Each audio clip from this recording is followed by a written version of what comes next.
Mga kagarden, para po sa mga gustong magtanim ng sitaw na wala pa pong masyadong kaalaman sa pagtatanim ng sitaw, ito po ang ituturo ko po sa inyo kung paano ang pagtatanim ng sitaw.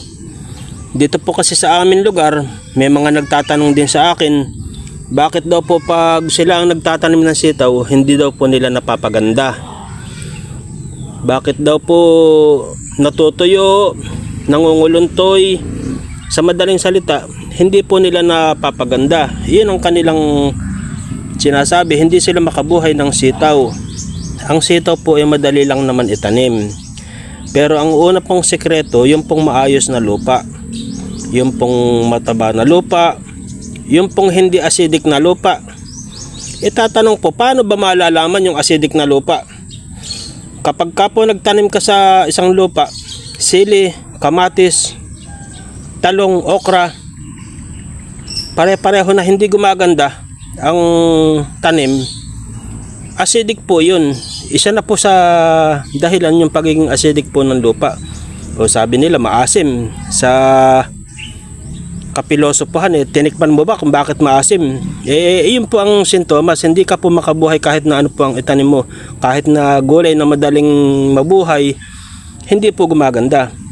Sa akin po, ang solusyon po na ginagawa ko sa ganoon, nilalagyan ko po ng abo, rice hull o loam soil. Hinahaluan ko po yung lupa na akin tataniman ng mga ganoon. Pagkatapos po, tinataniman ko po ng munggo o kaya mustasa.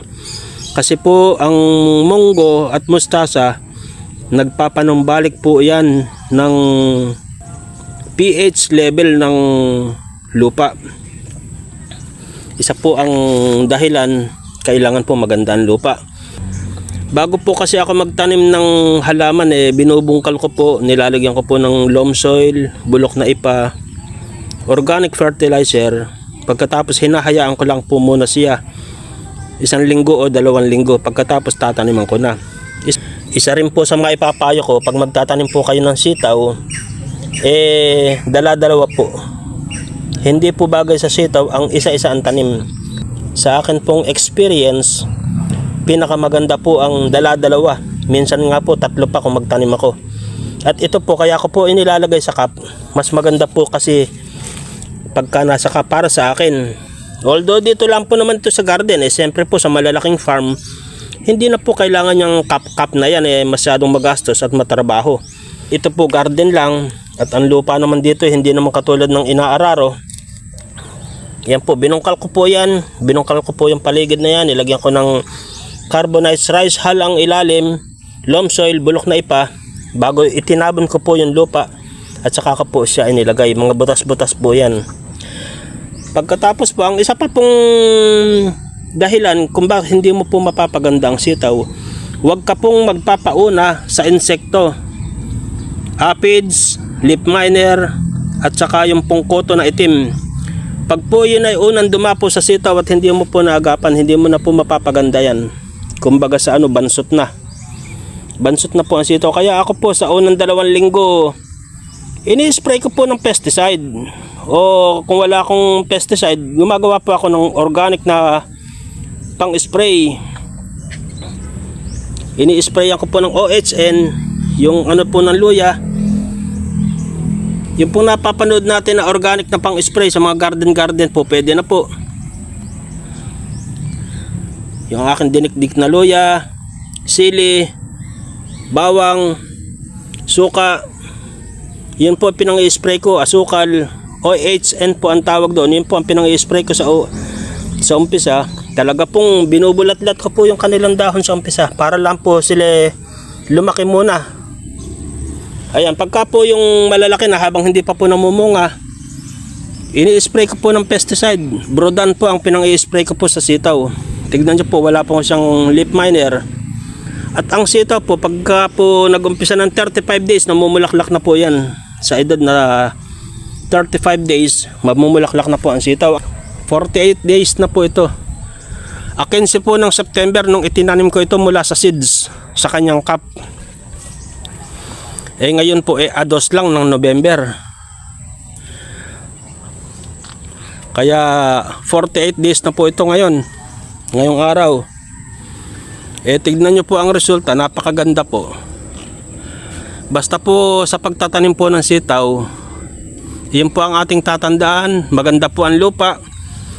Pangalawa, hindi tayo magpapauna sa insekto. Pagka po nauna ang insekto sa bata pa lang na sitaw, mahirap na pong makarecover kung minsan. Ngayon kung makakarecover siya, doon sa totoong edad na na-late na siya. Kahit na siya makarecover, na-late na po siya. Pagkatapos po, sa edad po nito na nagpapalaki po tayo, puro po nitrogen lang muna ang inilalagay ko. Ako po gumagawa lang ng swamp fertilizer, organic lang po. Every week, isang beses po sa isang linggo, dinidiligan ko siya ng swamp fertilizer. Ginagamit ko po yung pinruning na dahon. Kasi po sa edad na 2 linggo, malalago na ang dahon yan. Pinopruning ko na po ang kanilang mga puno, ibinababad ko ng 1 linggo. Yun din po ang pinandidilig ko sa kanila at ginagawa ko na pong regular yan. Ang paggawa po ng swamp fertilizer, ginagawa ko na pong regular. Ayan, kaya po lagi akong may binabad. Basta po ako nagpruning, binababad ko po yan 1 linggo. Pagkatapos po 50-50 ang lagay ng tubig. Katulad po nito, isang puno po ito, ihahalo ko po ito sa isang timban tubig na ganito rin karami, magiging 2 po siya. 50-50 po ang aking halo. O, naglagay na po ako ng kanilang swamp fertilizer. Pagkatapos po, isusunod ko na naman yan. Ginagawa ko yan every week. Pagkatapos po, dahil sa ito'y namumunga na, sinusuportahan ko po yan ng 1620. Ay, ang ganda-ganda. Para pang piyesta rito sa loob ng arko. Nakakatuwa.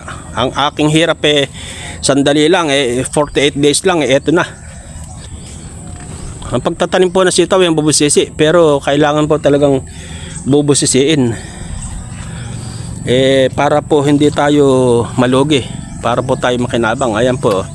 Mayroon pa rin ang palaya. Ayan po ang aking arko. Edad 48 days po, talaga naman wala pong mga tama. Napapansin ko po pagka ako'y gumagamit ng swamp fertilizer, mga kagarden, napapansin ko hindi siya masyadong inaatake ng insekto. Naatake lang ito ng insekto yung koto nung umpisa, pero yung naagapan ko, meron po akong pang spray na pesticide. Binanatan ko po siya ng brodan. Napakalilinis na ng kanyang katawan at kanyang mga dahon. Kaya po sila nakakapamungan ng maayos. At saka po lagi nating babawasan ng magugulang na dahon. Aalisin na po natin yan. Yan po ang ating ibababad. Yung pong mga dahon na kinuha natin sa kanila, palibhasa po, lahat ng sustansya ng lupa napunta na po sa dahon. Kaya po yan ang ginagawa kong swamp fertilizer. Sarili nilang dahon. Okay po mga kagarden, ito po lahat ng malalaki na pwede na, akin na pong aanihin at meron pong mga order, sariwan-sariwa po. Dito po natin inuwi ang ating sitaw, dito po natin itatali. Nako, abot ito na 10 tali. Thank you Lord.